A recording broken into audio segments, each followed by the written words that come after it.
We would never have had the opportunity in a normal working environment to look at the business holistically without feeling we're taking our foot off and then getting really insecure about taking time off to think about it. And I think where we've all had to work from home, especially in the first lockdown, we've all managed to look at this business in a very different way.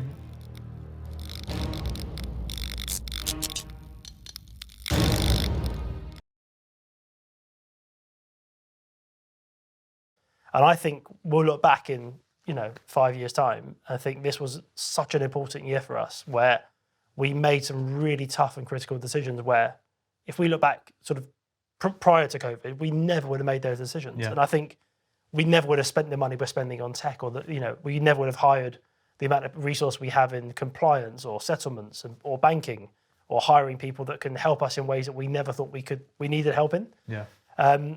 And I think that's testament to us growing really, as also individuals. Yeah, it's interesting that we're you're almost loading up on the costs in the scariest of times to be able to do it. But that investment, hopefully, and certainly will put us in such a good stead for the next 10 years.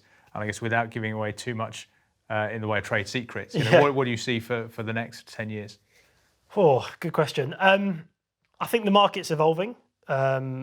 I think what's also interesting, I think if you look at our industry, it's probably 20 years old.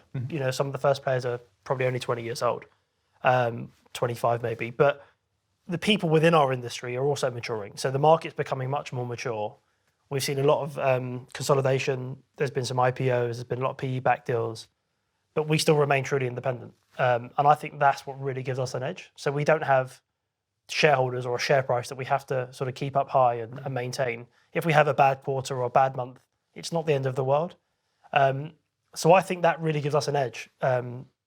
Whereas obviously the other guys on the other side of that will say that's what makes us worse than they are. But for us, it's about how do we scale this business with quality people, doing it in the right way that, again, is customer-centric, making sure that our repeat business remains as high as it is, but also we're winning good business and we're winning a loyal client base. So to answer your question more specifically, I think we can probably double or triple our turnover, and obviously our EBITDA will go up with that without having to double or triple our headcount.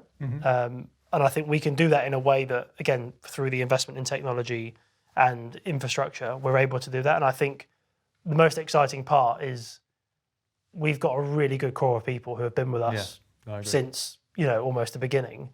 And it's just, I'm excited to sort of go on that journey with people who I would class as mates and sort of, experience that growth as we're learning on the job. And I think that for me is what I'm most excited about. Yeah, fantastic. Well, I completely agree. It wouldn't be surprising to hear that, given that I think we've probably spent 2,700-ish days of the last 10 years together. Getting this far. Yeah. Don't quote me on that. I'm better at foreign exchange than I am at day maths. But yeah, here's for the next 10 years. And thanks for coming on and answering some questions. Pleasure. Great stuff.